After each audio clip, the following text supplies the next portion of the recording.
Oh crap. I guess I hit record.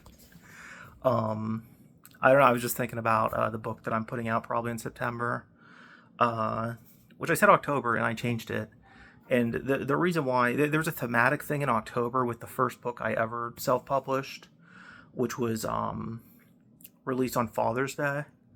And I thought it'd be kind of fun to release this one on my father's birthday, which is in October. But it's not about my dad, so it was just like it's not about being a father, even though it's oddly enough, fatherhood is a big theme of my work. This has literally nothing to do with any of that, and it's a very dark, angry work. And I was like, well, that seems kind of needlessly out of pocket. There's no good reason for it other than it'd be cool to have this thematic link to the first work I put out that it has nothing to do with thematically otherwise, other than I made it. But no, I was just thinking about it. I guess because I got, Liquid Death is a brand of water, and I appreciate the transparency. They're very good at marketing, but it's not to my taste. I don't like the death metal thing and all that. I think it's cringy. I really like that it's water that looks like a can of alcohol for people to drink that are sober at shows or who don't want to drink and they don't get questioned. I think that's really admirable and awesome.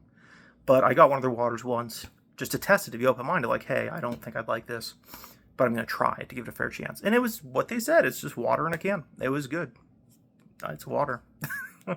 And they have flavored water, which I'm obsessed with sparkling water and Gatorade and energy drinks, which I really try to cut, but with my life schedule, it's almost impossible to function and not have 300 milligrams of caffeine a day. But I digress. So anyhow, I tried out the sparkling, was it Liquid Death?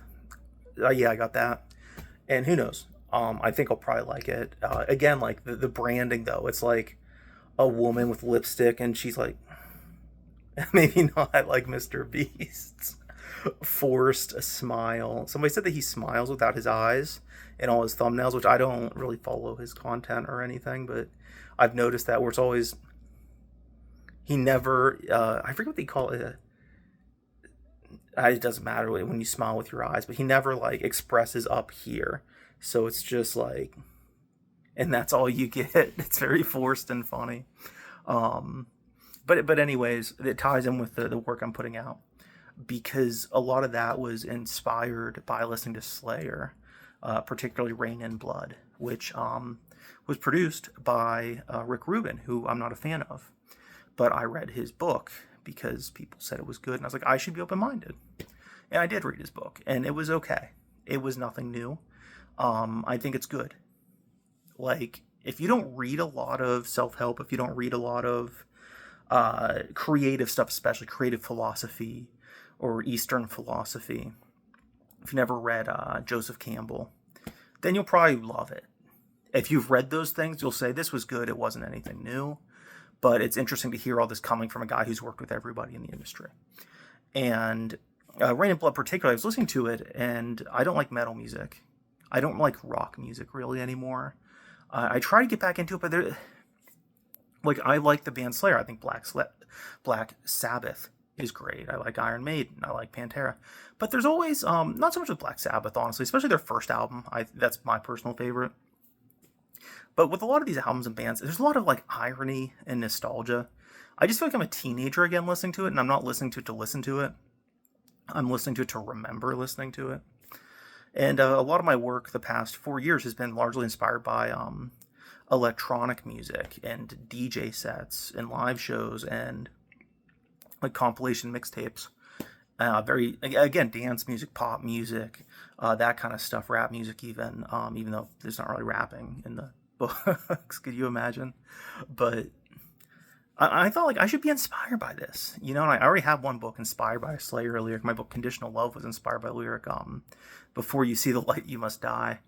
And I was like, yeah, I would love to see this energy, but in like a Fred Again type DJ set, like the Boiler Room.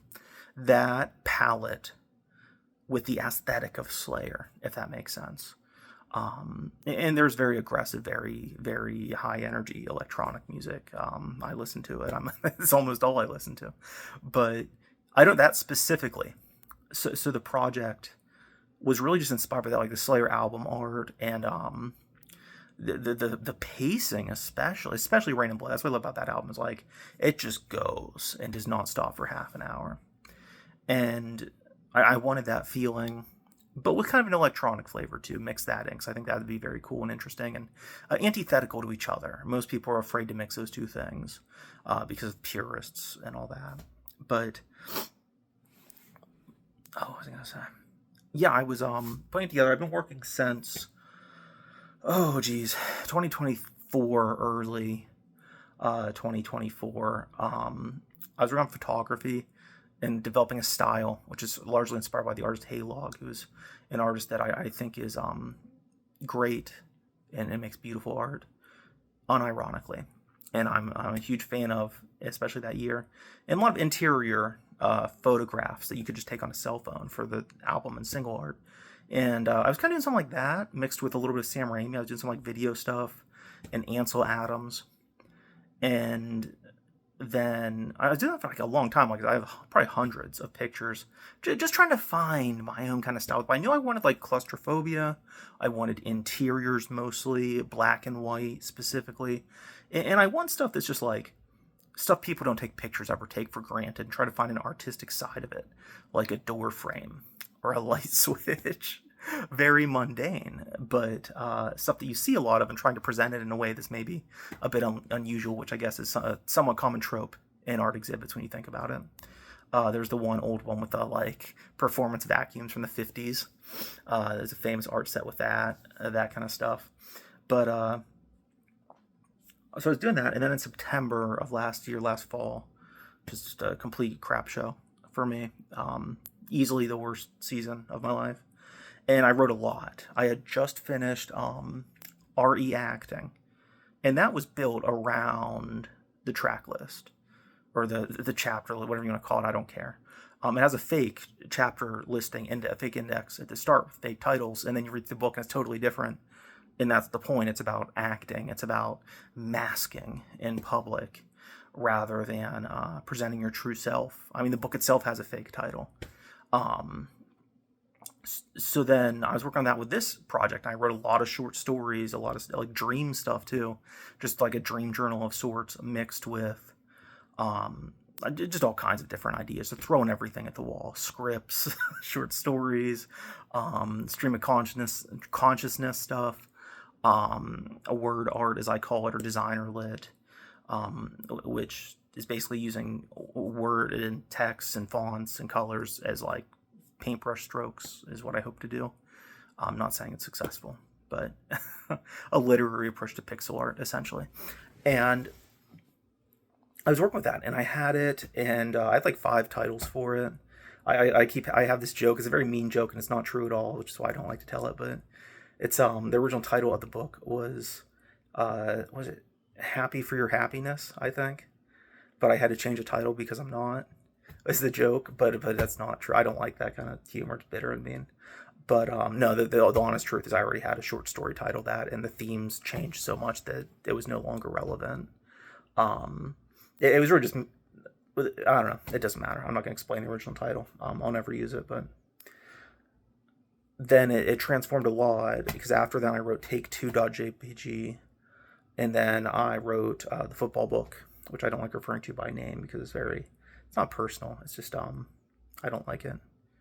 It's the only appropriate title, and the fact that it hurts my feelings is a part of the performance art of writing the book. Because it's true, like I do feel like deeply like guilty about naming it that, and disrespectful and horrible. But that's also part of the act of it, where it's like I'm not just trying to write books and be an author. I'm being a performance artist and actor, and the books are part of the performance, an accessory to it to some extent, and all this other stuff that's engaging. I mean, I'm a fan of David Bowie, and it's a similar philosophy but applied to books, which obviously not doing nearly as well. But that's the attempt, that's is what it is. You can like it or not like it, but That's what I do. And so I wrote those two, and then I wound up putting RE Acting out this summer. And then I was like, man, I'd love to put a fourth release out this year. And I thought about it, and I thought about the live reading I did, which was titled I Understand If You Don't Understand. And the reason why I was doing all these different titles, one of which wound up being in this upcoming project that I'm going to release here soon. And I wound up thinking about one particular title and cover image I had arranged, which was like tarot cards, and it was a joke about the crucifixion. The electronic artist Sophie is a major inspiration, obviously. The first letter of my name, capital T Truth, and QAnon wrapped into the same thing. And I was like, nobody's going to get this joke. If somebody told me they didn't understand what I was going on about, I would understand. And I thought, that's the title. I understand if you don't understand. So I went with that, and I like that title.